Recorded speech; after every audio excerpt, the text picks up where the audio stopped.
Real estate professionals are well acquainted with the Fair Housing Act's prohibition against steering, which is the discriminatory practice of influencing a homebuyer's choice of community.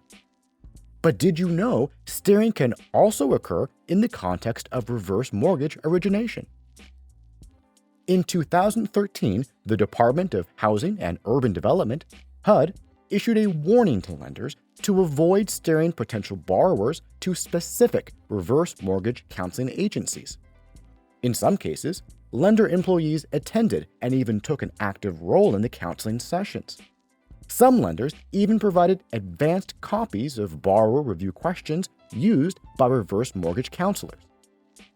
Instead of referring borrowers to a specific agency, lenders are to provide a list of acceptable reverse mortgage counselors to fulfill counseling requirements. To clarify, the prohibition in the HUD handbook specifically states, the lender may not steer, direct, recommend, or otherwise encourage a client to seek the services of any one particular counselor or counseling agency. The list of reverse mortgage counselors is to include national counselors reachable by phone, as well as 5 local agencies. At least one of the local agencies needs to be within driving distance for face-to-face counseling.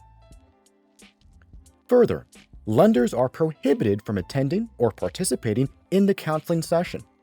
While the HUD handbook allows interested parties, such as relatives and attorneys, to attend the session, the HUD guidelines forbid a lender's representative from attending the session with the borrower. Lenders are also prohibited from reviewing the questions or providing the counseling questions to the borrower.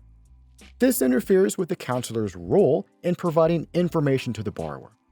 Plus, information provided by the lender is not guaranteed to be correct or current.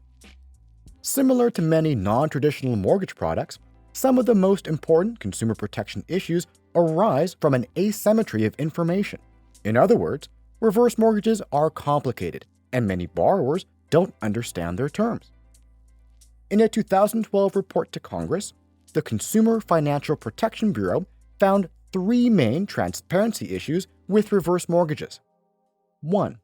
The rising balance and falling equity design is difficult for borrowers to understand. 2. Policy changes were not adequately explained, creating further confusion for consumers. And 3. The federal disclosures required were inadequate in describing the risks and benefits of reverse mortgages. The CFPB found that instead of using the proceeds of the reverse mortgage to pay for everyday expenses in retirement, most recipients were pulling all or much of their equity to invest or save elsewhere. Too often, the investments didn't even cover the interest accrued on the reverse mortgage. Reverse mortgage borrowers who pulled out all the equity from their homes were at a greater risk of becoming delinquent on taxes and insurance, making them vulnerable to foreclosure. Mortgage counseling, unadulterated by lenders, is the best way to ensure your client understands the risks, benefits, and design of reverse mortgages.